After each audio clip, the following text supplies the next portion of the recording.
Hi everyone, welcome back to another video from Webtech Tutorial.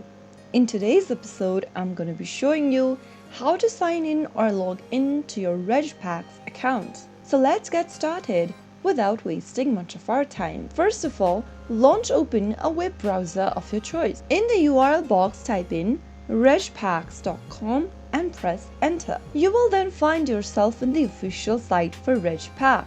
To log into your account, go to the top of the screen and click Login. In the sign-in page, you will need to fill in your email and password. Start off by typing in your email address in the first text box and then type in your correct password on the next. If you don't remember your password, click on the Forgot Password link and follow through the prompts. After typing in your credentials, if you want to stay signed in to this device, check on this little box at the bottom and click Login.